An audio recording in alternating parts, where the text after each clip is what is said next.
Straight men all over the world are deciding for themselves not to date women. This is not a decision in any way you can think of. These men are getting rid of women completely from their lives. It's not a spiritual choice like becoming a Catholic priest, nor is it an economic issue like Japan's herbivore men. It is more of an ideological celibacy that crosses both national and religious lines, and the main reason is the slow progress toward equal rights for men and women. Men going their own way, or MGTOW, pronounced MGTOW, is what they call themselves, and they have a big problem with feminism. To them, the feminist movement has almost completely ruined society, and it makes no sense to date because, in their view, women are programmed to ruin a man's life. Everywhere they go, they seem to run into one-dimensional women who only want to take their hard-earned money and give them kids who aren't theirs. At first glance, it's easy to group MGTOW with typical men's rights activists, MRAs, who also think that female oppression is a myth and that it's actually men who are oppressed. But that's not the case. The two groups have very different ways of making sure that those sneaky women don't pull any of their sneaky tricks. MRAs want to fix the problem through action and activism. MGTOW members, on the other hand, put self-preservation above everything else, which seems to be why most of the community has decided to leave. They've had enough, so they're going home. I first heard about this story when I was writing a story about the walk-in at Edmonton, Alberta earlier this year. A youngish Canadian man dressed as a superhero and cheerleader to protest the event had the letters MGTOW written across his chest. He carried signs that said, "Women are programmed to ruin men's lives, and feminism is a refuge for women's sexual failure." He didn't seem angry. If I were to play psychologist from my couch, I would say that he just looked sad. In men going their own way, one of the most important rules is that women are not allowed in the community. This is different from MRAs. The group also likes to say things that are against big government, which isn't the most surprising thing in the world. Also, you can't just say you're an MGTOW. It happens in stages.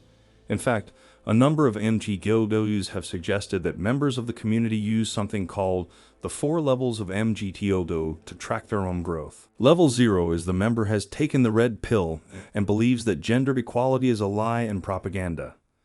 Level 1 is that man doesn't want long-term relationships, but he's still interested in short-term relationships and sexual encounters. Level 2 is rejection of short-term relationships. The member won't do casual scenes or any other kind of sexual or short-term relationship. Level 3 is economic disengagement. At this level, a member refuses to make more money than they need to live.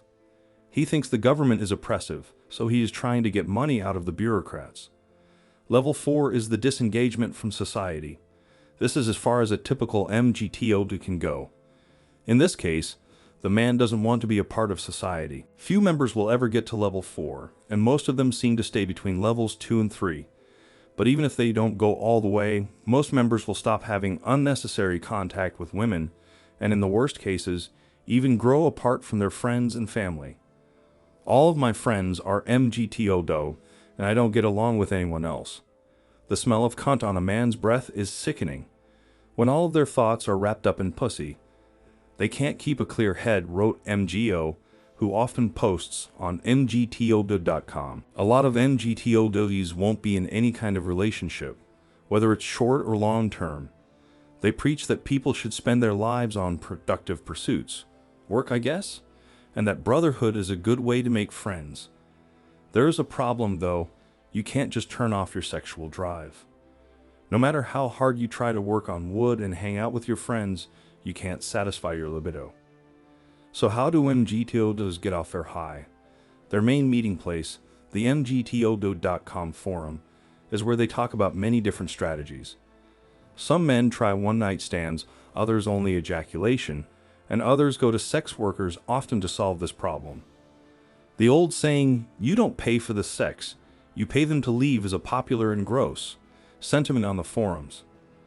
One user wrote, "For me, it's either paid sex or playing the dating game.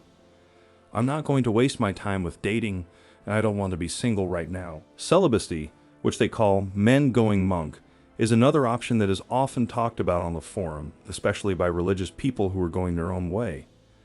Being MGTOW can be a bit of a problem for people who are very religious. You can't have sex without getting married, but you've promised not to get married, so you're in a tough spot. Some men have talked themselves into becoming monks because they can't have sex without love, but can never love a woman. I hate having anything to do with women, whether it's a relationship or sex, and I can't have sex with a girl I don't love, wrote Rurik on a forum. I'm kind of old-fashioned here, or maybe I was just born that way. So for me to have sex with her, I have to love her. Try not to think about it too much for your own good. Again, like men's rights activists, some people in the MGTOW community joined because they wanted to be mean, but others joined because they had to go through hard times. Some parents have lost their kids in custody battles, and others' lives have been shattered by divorce. Some of these men say that it was the brotherhood they found in MGTOW that kept them from killing themselves. Most of it, though, is pretty strange. A lot of NRAs and MGTOWs now call themselves red pillars.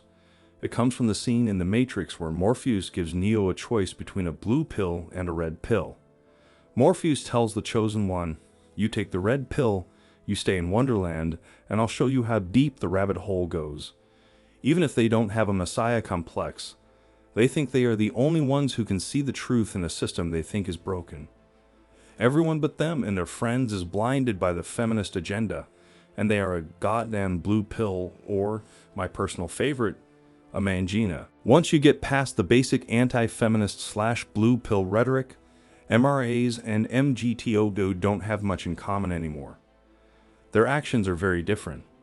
An MRA's sense of being a victim makes them angry and screamy, but an MGTOW's anger is quiet and seething. While talking to the founder of MGTOW.com, he said that MRAs try to fight fire with fire, but MGTOW prefers to fight it with water.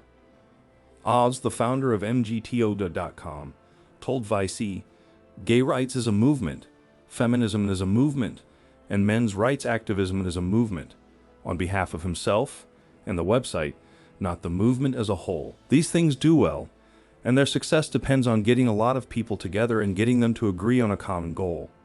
To bring people together, they have parades or whatever else they need to do. Not all like this," he said. It's very important that we understand the difference.